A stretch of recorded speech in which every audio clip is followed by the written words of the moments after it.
Você sabia que o aluno com mais dificuldade para aprender é aquele que mais precisa da atenção e da didática do professor?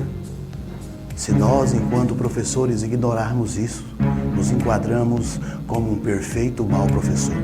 Eu sou o professor Márcio Urel Rodrigues e no vídeo de hoje nós trataremos deste assunto, a obra perniciosa de um perfeito mau professor.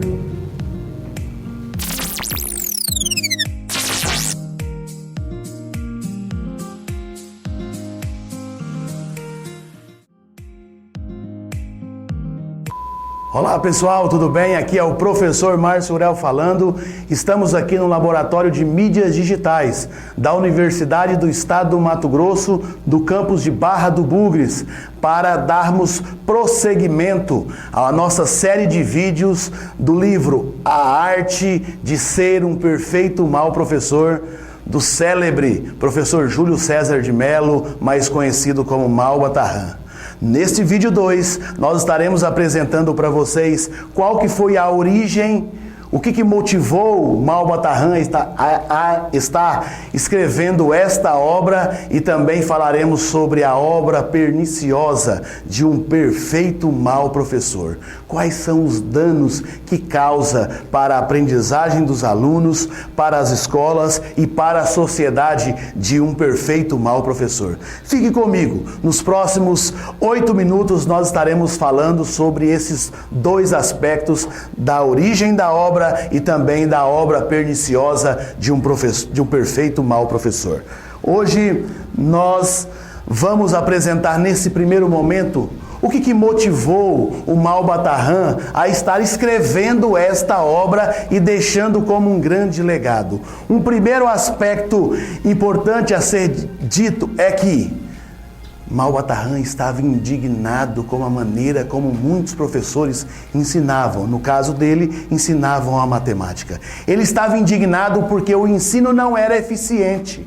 Ele estava indignado porque muitas crianças não aprendiam aquela que era a rainha de todas as ciências. Então ele estava indignado com o ensino sem eficiência. E aí ele pensou, será que a causa desse ensino sem eficiência também não são os professores? Os professores não podem melhorar as suas práticas e trazer aspectos fundamentais da matemática para transformar, para propor situações nas quais os alunos pudessem considerar a matemática como algo útil, como algo prazeroso, como algo interessante?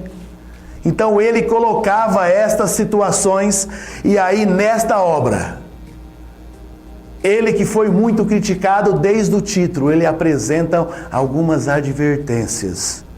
Ele apresenta um papo reto com os professores e traz alguns aspectos, algumas características que nós, enquanto professores, precisamos refletir e pensar diariamente nas nossas práticas para nós não nos enquadrarmos como um perfeito mau professor. Então esta obra é uma obra que trata da minha e da sua postura profissional. Quando eu estou perante os meus alunos, quando eu estou no ato principal da minha prática, que é em sala de aula, qual que é a minha postura profissional? Como que eu lido com os alunos? Como que eu lido com essas pessoas que eu tenho a responsabilidade de provocar neles a aprendizagem deles? Essas eram algumas características que o Malba Tahan queria explicitar nessa obra. Então ele coloca 32 atitudes erradas. 32 atitudes, 32 posturas, aspectos e características que evidenciam um perfeito mau professor. E sabe o que é terrível? Ele diz que o perfeito mau professor, ele na sua convicção, entendendo que ele é o dono da razão, acredita estar fazendo corretamente, mas que muitas vezes a maneira como nós conduzimos o processo é um processo que não caracteriza, não tem como produto a aprendizagem dos alunos. E aí é importante nós pensarmos sobre isso. Então vamos lá sobre a origem da obra. Malba Tahan, ele utiliza uma linguagem direta. Em outras palavras, Mauba Tarran, ele não passa a mão na cabeça de ninguém. E eu digo para vocês, ele tinha credibilidade para falar a verdade. Sabe por quê? Porque ele era um professor de prática, um professor que procurava seguir à risca as suas responsabilidades e tinha credibilidade para apresentar essas orientações. Só que ele fez essa obra inspirado nesta frase célebre do Santo Agostinho: condenar com intransigência o pecado, mas tudo fazer para esclarecer e salvar o pecador.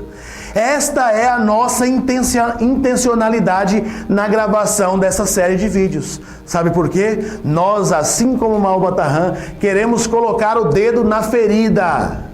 No entanto, nós queremos fazer com que eu e você possamos refletir para melhorar a nossa postura profissional. Eu não quero falar que professor A ou professor B faz isso, mas nós temos que falar assim, olha, da maneira como muitas vezes nós desenvolvemos as nossas relações interpessoais e as nossas práticas em sala de aula, nós estamos mais desagregando do que agregando. Nós estamos mais sendo prejudiciais à educação e à nação do que transformando a vida e a parte cognitiva dos nossos alunos. Então é importante que nós entendamos isso. Assim como ele tinha como motivação, que devia mostrar os erros, no entanto, fazer de tudo para esclarecer os professores que todos nós defendemos e sabemos que são agentes de transformação da educação e de um país. Então esta era a intencionalidade do Mauba Tarran e também é a nossa intencionalidade aqui enquanto professor da Universidade do Estado do Mato Grosso. Agora, neste segundo momento, falando sobre a obra perniciosa de um professor de matemática, neste capítulo o autor diz, com a sua atitude antididática e deseducada, o perfeito mau professor é um criador do que denomina de mau aluno, ou pior aluno. Agora eu pergunto para você, você já enquadrou algum aluno como sendo o pior aluno? Você, na sua prática da sala de aula, você já rotulou um determinado, falou assim, aquele indivíduo é o pior aluno. Aquele é difícil de mexer com ele. Você tem um pior aluno na sua sala de aula? Eu quero dizer para você, igual o Mauba Tarran disse, o mau aluno com a máscara do cinismo é sempre obra de um perfeito mau professor. Percebeu? Se eu tiver um pior aluno, eu sou um perfeito mau professor. Porque eu não tenho direito de enquadrar um indivíduo como pior aluno. Porque eu, enquanto professor, se eu não conseguir atingir aquele aluno que tem aquela dificuldade, eu me enquadro como um perfeito mau professor. É como se eu tivesse disposto a ensinar só para quem conhece, só para quem tem facilidade. Não. O pensamento-chave do nosso vídeo de hoje era: o bom professor é aquele que atinge até os alunos que têm mais dificuldade. Não é o que é o pior, é o que tem mais dificuldade. Então nós precisamos atingir até esses alunos, para não nos enquadrarmos como perfeito mau professor. Beleza? Então, isso é importante. Por que isso é importante? Porque se eu me enquadrar como um perfeito mau professor, olha o dano que eu estarei causando. Pela sua ação perniciosa, o perfeito mau professor afasta o aluno da escola. Será que eu, com a minha linguagem, não tenho afastado os nossos alunos da escola? Será que eu, como professor universitário, eu com a minha linguagem, com a minha rigidez, às vezes, eu não tenho sido responsável também por reprovações dos alunos? Você pensa sobre isso? Será que muitos alunos não desistem proveniente da maneira como eu conduzo o processo? Nós precisamos pensar sobre essas coisas. Sabe por quê? Porque o papel que a escola desempenha na vida de uma nação é de valor incalculável. É de valor incalculável. O perfeito mau professor deveria figurar na imensa galeria dos criminosos e ser condenado ao repúdio absoluto de todos os educadores. Malbataan era duro.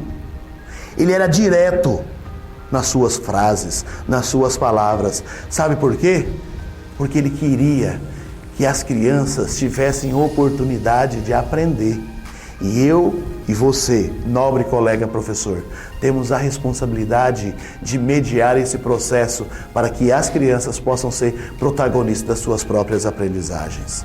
Ok? Finalizando, digo para vocês, o perfeito mau professor, com a sua atitude deseducada, indigna e sem compostura, faz um tremendo mal à sociedade e um dano gigantesco aos alunos. Essas eram as ponderações destes 2 capítulos da origem da obra do Malbataan, né? da arte de ser um perfeito mau professor. Eu espero que vocês tenham aproveitado e que eu e você possamos ser agente de transformação e não nos enquadrarmos como perfeito mau professores. Um abraço, tamo junto.